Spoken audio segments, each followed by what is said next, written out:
राधे राधे दोस्तों, कैसे हैं आप लोग। आई होप आप सब बहुत बढ़िया होंगे, अपने घर पर सुरक्षित होंगे। तो मित्रों, हमारा विषय चल रहा था संस्कृत विषय में समास, और समास में हमने लास्ट वीडियो तक हमने कर लिया था तत्पुरुष समास के दोनों भाग। ठीक है, आज हमारा विषय रहने वाला है मित्रों द्वंद्व समास, और द्वंद्व समास के बाद में समास प्रकरण का अंतिम विषय जो हमारा रहेगा वो अगली वीडियो में आपको मिलेगा, बहुव्रीहि समास। आज जो वीडियो आप देखने वाले हैं संपूर्ण वीडियो को देखिए। देखने के बाद में अगर नहीं समझ में आया तो आप कमेंट बॉक्स में कमेंट कीजिए। ठीक है मित्रों, तो शुरू करते हैं द्वंद्व समास। द्वंद्व समास जब हम द्वंद्व शब्द को पढ़ते हैं, द्वंद्व शब्द को पढ़ते हैं तभी हमारे सामने दो और दो इस प्रकार का शब्द आता है। अर्थात जहां जोड़ा, दो और दो का क्या होता है, जोड़ा। अर्थात जहां जोड़ा हमारे सामने आए किसी चीज का, वो समास किस प्रकार का होगा, द्वंद्व समास। और सामान्य परिभाषा जो कक्षा 8 से आज तक पढ़ते आ रहे हैं, उभय पद प्रधानो द्वंद्व समासः। उभय पद प्रधानो द्वंद्व समास अर्थात जहां दोनों पदों की प्रधानता हो, समास कौन सा होता है मित्रों, द्वंद्व समास होता है। हमने अव्ययीभाव समास में पढ़ा था कि जहां पूर्व पद प्रधान हो वो समास द्वंद्व होता है।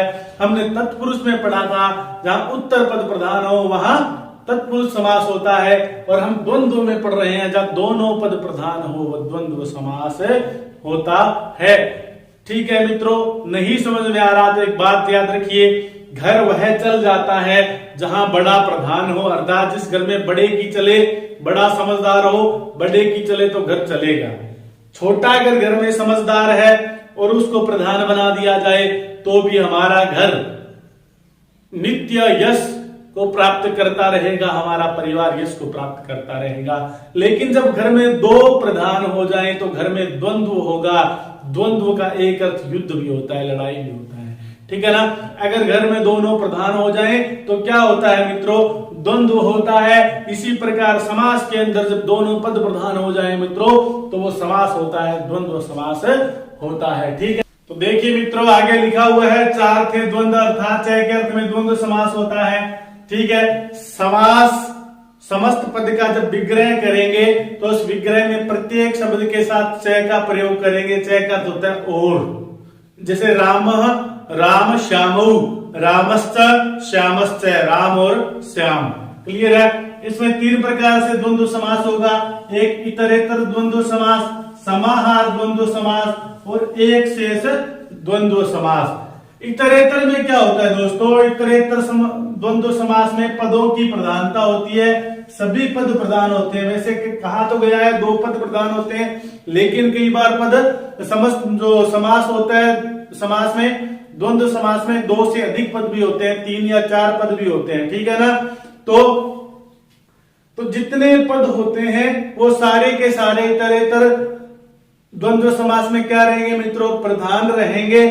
ठीक है, और लिंग किसके अनुसार होगा, उत्तर पद के अनुसार होगा। उत्तर पद माने जिस पद का पूर्व प्रयोग किया जाए, जिस पद का पहले प्रयोग किया जाए, वो अगर पुल्लिंग का है तो समस्त पद क्या बनेगा, पुल्लिंग का बनेगा। वो अगर स्त्रीलिंग का है तो समस्त पद क्या बनेगा मित्रों, स्त्रीलिंग का बनेगा। ठीक है ना। इसी के साथ ही हम यहाँ पर हमारे ध्यान में रहना चाहिए वचन। तो हम यहाँ मित्रों वचन के बारे में विचार करेंगे कि वचन क्या होता है। अगर समास के अंदर, कौन से समास में, बस ध्यान रहे इतरेतर द्वंद्व समास में और एक से द्वंद्व समास की बात कर रहा हूं। ठीक है ना। समाहार जो द्वंद्व होगा वो हमेशा नपुंसकलिंग एक वचन में बनेगा।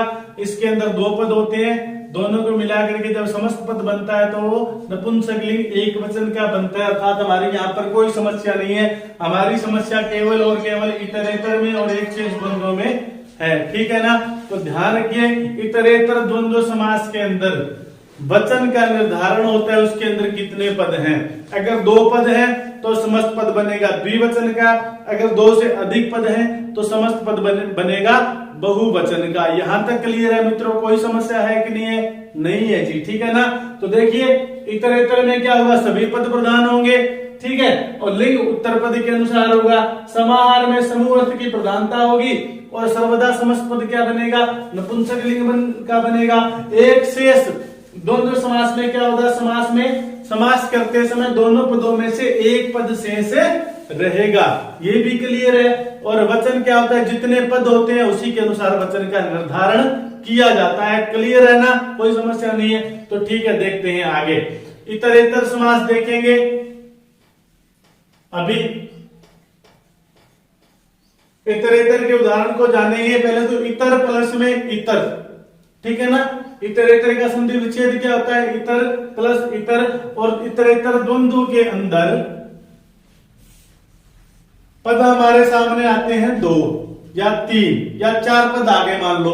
अब हमने करना क्या है, समस्त पद बनाना है, ठीक है। और इतरेतर के क्या होता है, सारे के सारे पद प्रधान होते हैं, समस्त पद मिलकर के बनेगा एक। जितने पद होंगे उसी के अनुसार क्या होगा, लिंग का निर्धारण कर दिया।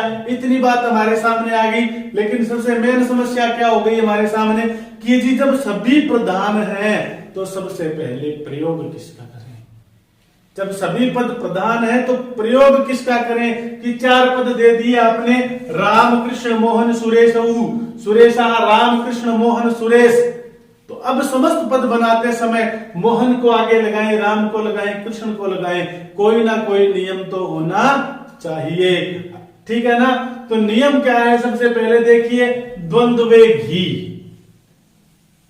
ठीक है ना। यह कहता है द्वंद्व समास में घी संज्ञक पद का, घी संज्ञक पद का पूर्व प्रयोग किया जाता है, ठीक है। घी संज्ञा होती किनकी है, हर्ष इकारांत व हर्ष उकारांत जो पद है उनकी घी संज्ञा होगी, ठीक है ना। ये घी संज्ञा वाला नियम कब आता है कि जब समान अच होने पर, कि जब अच समान हो दोनों पदों के अंदर, जब दोनों पदों के अंदर अच समान हो, अचों की संख्या समान रहे, पहले वाले में भी 2 अच रहे, दूसरे वाले में 2 रहे, 3 रहे, 4 रहे, ठीक है ना।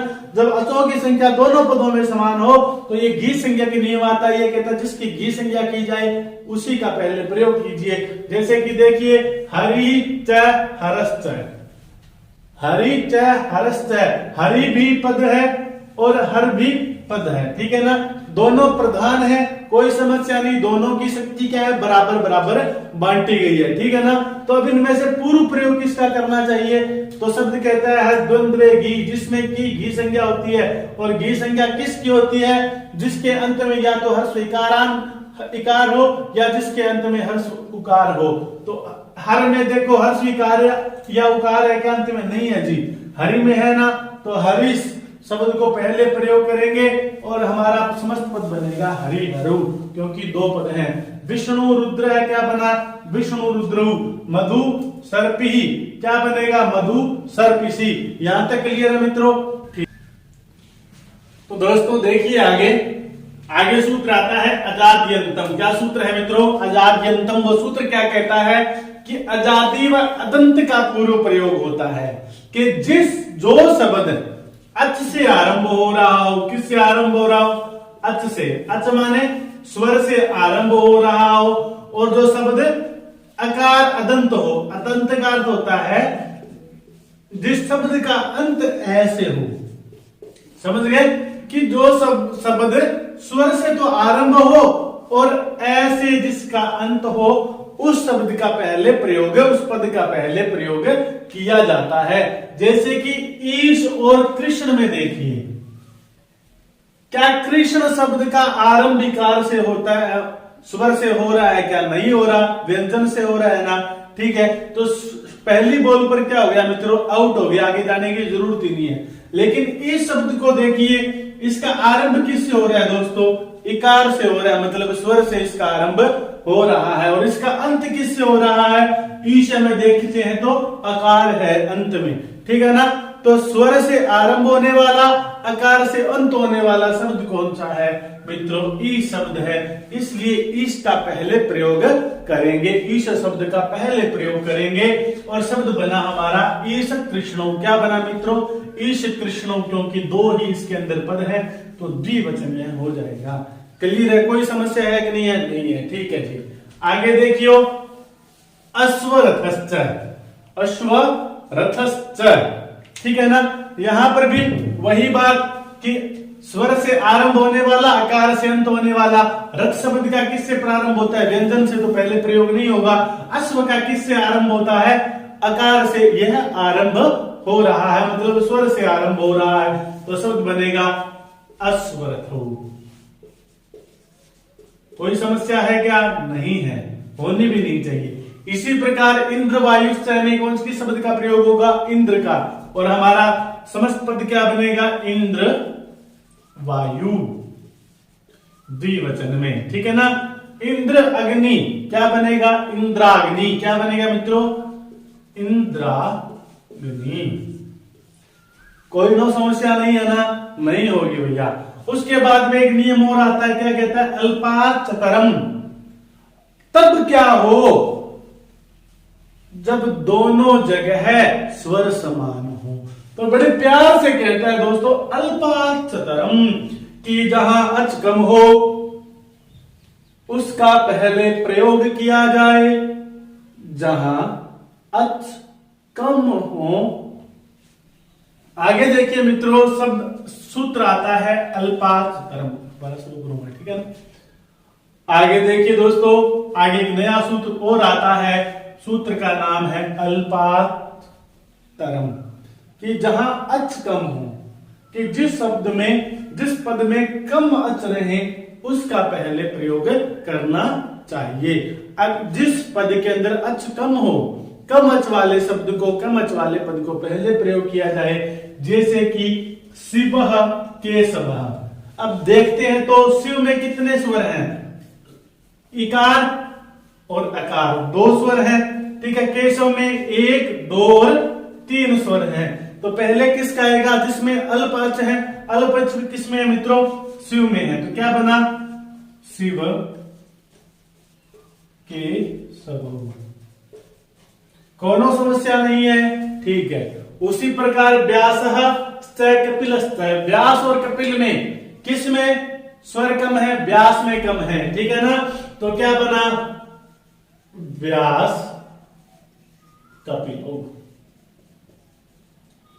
ठीक है दोस्तों। आगे देखिए, वृक्षः वनस्पतिश्च, यहां स्वर किसमें कम है? देखते ही पता चल रहा है कि वृक्ष शब्द छोटा सा ही है और वनस्पति जो पद है बड़ा सारा है। तो वृक्षः वनस्पतिश्च, वृक्ष वनस्पति, वृक्ष वनस्पति। समस्या तो नहीं है ना कोई? आगे देखिए, आगे क्या कहते हैं? लघु अक्षरम पूर्वम।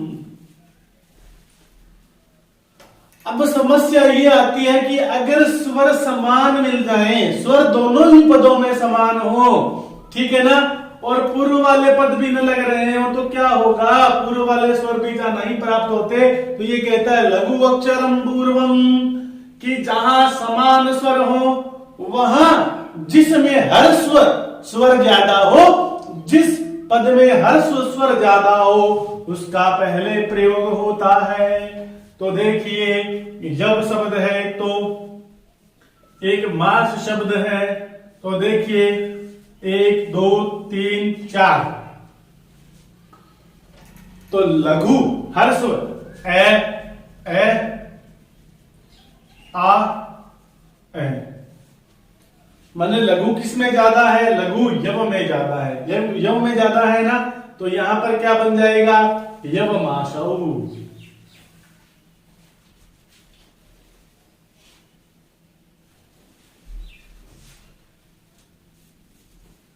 तो हमारा शब्द बना मित्रों यवमाशौ। कोई दिक्कत? उसी प्रकार कुशस्य काशस्य में देखिए, कुश, काश, उकार किस प्रकार का है? हर्स्व है। अकार भी किस प्रकार का है? हर्स्व है। तो मतलब इससे ज्यादा हर्स्व स्वर किसमें है? कुश में है। तो इसका भी पहले प्रयोग हो गया, मना कुश कासौ। क्लियर है? यहां तक समस्या नहीं है ना? ठीक है, इसको उतार लीजिए, आगे बढ़ते हैं। तो देखिए दोस्तों, आगे क्या है? ऋतु नक्षत्राणाम समाक्षराणाम अनुपूर्वेण।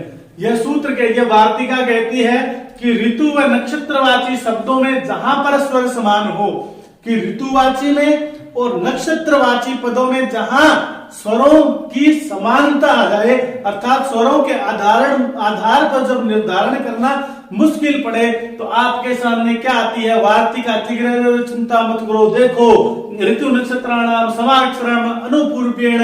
कि अब अगर आपके सामने समस्या आ गई कि पूर्व प्रयोग किसका करें, तो चिंता मास्तु अहम अस्मि की चिंता मत करो, मैं हूं ना, कि आप ऐसे करो क्रम के आधार पर इनका पहले और बाद में प्रयोग कर दीजिए। अर्थात क्रम से जिसका जो पहले आता है उसको पहले कर दीजिए और जो बाद में आता है उसका प्रयोग बाद में कीजिए। तो हेमंत शिशिरश्च है, तो हेमंत पहले आता है, शिशिर बाद में आती है, तो हेमंत का प्रयोग पहले हुआ, शिशिर का बाद में प्रयोग होकर के समस्त पद बना हेमंत शिशिरौ। उसी प्रकार कृतिका च रोहिणी च कृतिका रोहिण्यौ, चित्रा च स्वातिश्च चित्रा स्वाति, ठीक है ना। ग्रीष्म वसंतश्च ग्रीष्म वसंतौ, ग्रीष्म वसंतौ। अस्तु मित्राणि सर्वे अवगच्छन्ति वा? अस्तु अग्रे पश्यन्तु किं लिखितमस्ति। अग्रे लिखितमस्ति अभ्यर्हितं च भ्रातुर्ज्यायसः वर्णानामनुपूर्व्येण। अभ्यर्हितं च, इसका अर्थ होता है पूज्यों में जो सबसे अधिक पूज्य है वो पहले उसका प्रयोग। भ्रातुर्ज्यायसः अर्थात भाइयों में जो बड़ा हो सबसे पहले उसका प्रयोग। वर्णानामनुपूर्वेण अर्थात वर्णों के क्रम में जो पहले हो, जैसे ब्राह्मण क्षत्रिय वैश्य शूद्र, तो क्रम के अनुसार उसका पहले प्रयोग किया जाए, ठीक है। तापसः पर्वतश्च, तपस्वी और पर्वत ज्यादा पूज्य कौन है मित्रों? तपस्वी, ठीक है ना। तो इसका इसलिए तपस्वी का तापस शब्द का पहले प्रयोग आ जाएगा और बनेगा तापस पर्वतौ। समझ में आया थे कि जो पूज्यों में सबसे अधिक पूज्य हो पहले उसका प्रयोग करना है, ठीक है ना। उसके बाद में कहता है पूज्यों में अधिक पूज्य माता च पिता च, ठीक है ना। माता और पिता में सबसे पूज्य कौन होता है? भारतीय संस्कृति के अनुसार जो हमारी संस्कृति है वह स्त्री प्रधान संस्कृति मानी जाती थी, अर्थात हम स्त्रियों को पूज्य मानते हैं, ठीक है ना। ये नारीस्तु पूज्यन्ते रमन्ते तत्र देवरा देवता। ये जहां स्त्रियों की पूजा होती है वहां देवता निवास करते हैं। जहां इनकी पूजा नहीं होती, अर्थात जिस स्थान पर स्त्रियों को तंग किया जाता है, बेटियों को मारा जाता है, कूटा जाता है, उन्हें तंग किया जाता है, वहां पर किए जाने वाले सभी प्रकार की जो क्रियाएं हैं, चाहे पुण्य क्रियाएं हैं, कुछ भी है, सारी की सारी क्रियाएं क्या होती है मित्रों? नष्ट हो जाती हैं। इसलिए हमारी जो संस्कृति है वो स्त्रियों को हमेशा ही पूज्य मानती है। इसलिए पूज्यों में जब माता और पिता में बात आई तो माता पूज्य होती है, इसलिए माता का पहले प्रयोग किया जाता है और शब्द बनता है माता पितरौ।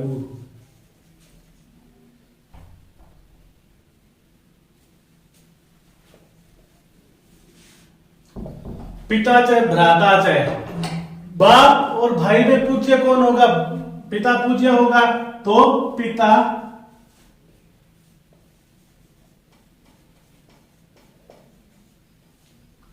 रामस्त लक्ष्मणस्त, राम और लक्ष्मण में बड़ा कौन है? राम बड़ा है ना। तो देखिए अनुक्रम से आ जाएगा राम लक्ष्मण।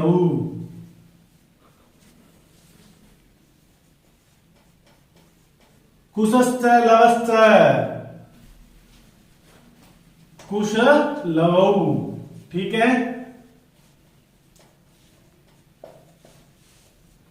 ब्राह्मण क्षत्रियश्च, ब्राह्मण और क्षत्रिय में कौन पहले क्रम में आता है? ब्राह्मण, तो ब्राह्मण क्षत्रियौ।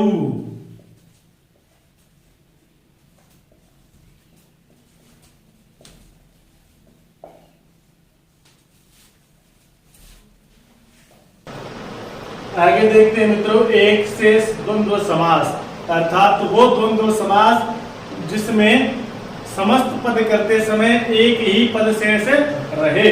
तो ये क्या कहता है कि स्वरूपाणाम एक शेष एक विभक्तौ, अर्थात स्वरूप मतलब एक समान हो कि एक ही विभक्ति में विद्यमान समान शब्दों में एक ही शेष रहता है, लेकिन वचन शब्दों के अनुसार रहेगा। जैसे कि देखिए उदाहरण में क्या कहता है कि एक ही विभक्ति में विद्यमान समान शब्द, जैसे शिवः, शिवः शिवय और शिव दोनों समान है, दोनों की विभक्ति भी प्रथमा एक वचन है, ठीक है ना।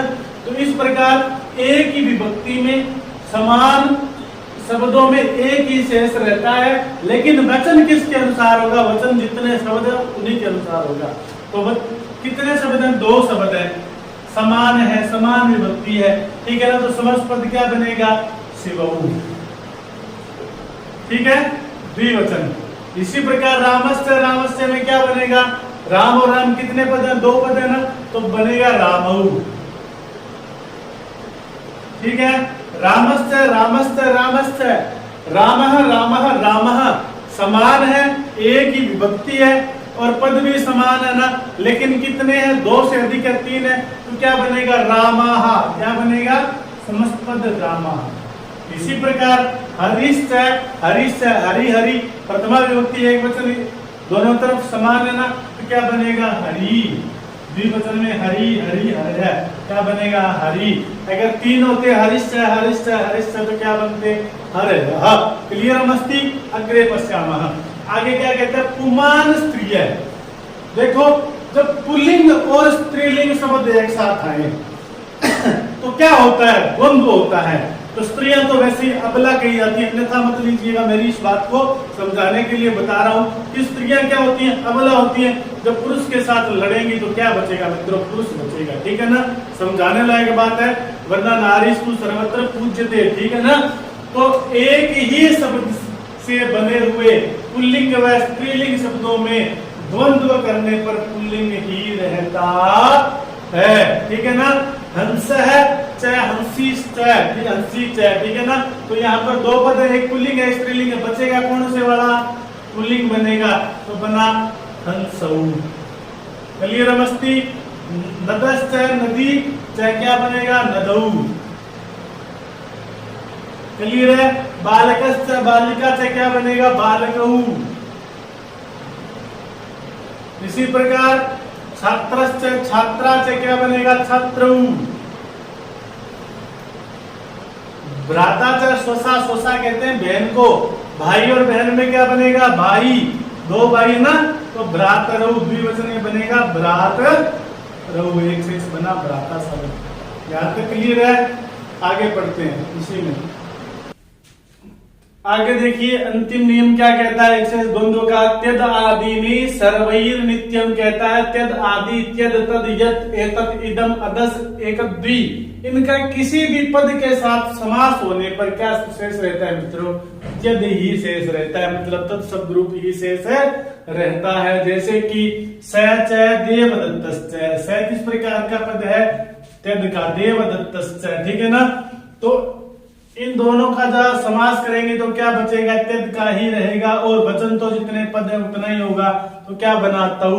उसी प्रकार साच है, रमाच है, ठीक है ना। सा माने वह साते ताहा, ठीक है ना, साते ताहा द्विवचन तो क्या बनेगा, ते बनेगा, ठीक है ना। उसी प्रकार ऐसा है, चाहे शिवस्य, ऐसा ये है और शिव, फिर बोले क्या कहेंगे, ये दोनों, तो ये दोनों मतलब त्यद शेष बचेगा, तो ये दोनों एतऊ, ऐसा चाहे लता चाहे यह और लता, ये दोनों स्त्रीलिंग में तो क्या बनेगा, एते। क्लियर है, ठीक है मित्रों। आज का हमारा अंतिम समास, समाहार, द्वंद्व, इसमें क्या होता है, इसमें घटकों की प्रधानता होती है, ठीक है। तो सबसे पहले द्वंद्वश्च प्राणी तूर्य सेना अंगानाम। प्राणी माने प्राणी के अंग, तूर्य माने होता है वाद्य यंत्र, और सेना माने सेना के अंगवाची, ठीक है ना, कि शरीर के अंगवाची वाद्य यंत्रों में और सेना के अंगवाची पदों में द्वंद्व होने पर क्या हो जाता है मित्रों, समाहार हो जाता है। पाणी पादम, पाणी माने क्या होता है मित्रों, हाथ, और पादम माने पैर। किस प्रकार के हैं दोनों पद, शरीर के अंगवाची पद है, इसलिए दोनों में क्या हो जाएगा, समारोह और होगा। पाणी पादम, पाणी च पादौ च तेषां तयोः समाहारः, ठीक है ना। पाणी च पादौ च तयोः समाहारः, यहाँ पर लिख सकते हैं तयोः समाहारः, विग्रह करते समय पाणी च पादौ च तयोः समाहारः, ये भी लिख सकते हैं पाणी च पादौ च, ये भी सही रहेगा। अगर आपके ऑप्शन में पाणी च पादौ च मिले वो भी सही होगा, और पाणी च पादौ च तयो समाहारा मिले वो भी सही होगा। इन दोनों में एक ही मिलेगा, दोनों नहीं मिलेंगे मित्रों, ठीक है ना। इसी प्रकार कंठस्थ ओष्ठस्थ क्या है, ये शरीर के अंग है ना, तो इसलिए इनमें भी क्या होगा, समाहार और बनेगा कंठौष्ठम,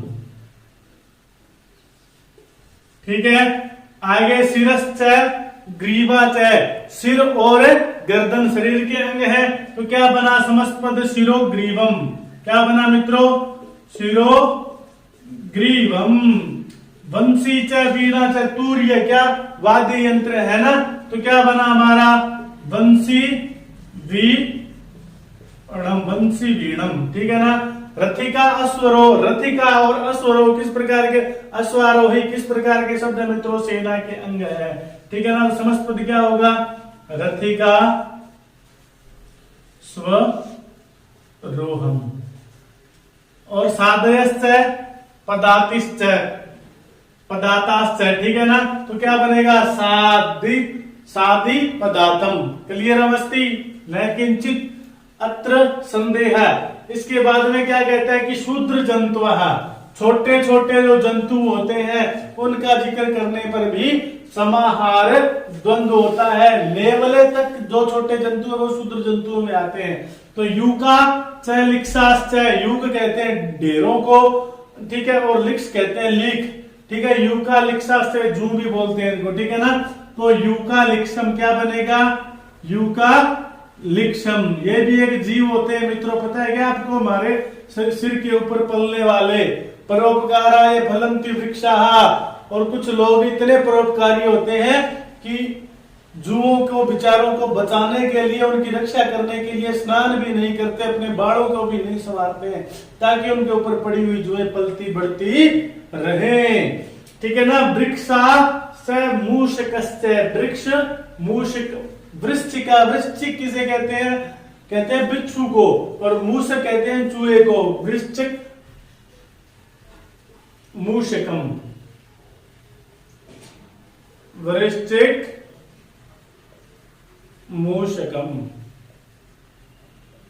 ये शाम विरोध है शाश्वतिक है, जिनका शाश्वतिक विरोध हो, कि कुछ ऐसे होते हैं जो शाश्वत विरोध है, जिनका मतलब यूनिवर्सल दुश्मनी जिनके अंदर हो, ठीक है ना। तो अहिश्च, नकुलश्च, सांप और नेवले की जो दुश्मनी है ना, जग जाहिर है, ठीक है ना। तो इनमें भी क्या होगा, एकवद भाव होगा, अर्थात समाहार होगा। अहि नकुलम। काकस्था उल्लूकस्य, कोय और उल्लू, इनकी भी जो दुश्मनी होती है यूनिवर्सल होती है, ठीक है ना। तो क्या बनेगा, काको लूकम। और पंचतंत्र के अंदर काको लूकियम नाम की एक क्या है, कथा भी है, ठीक है ना।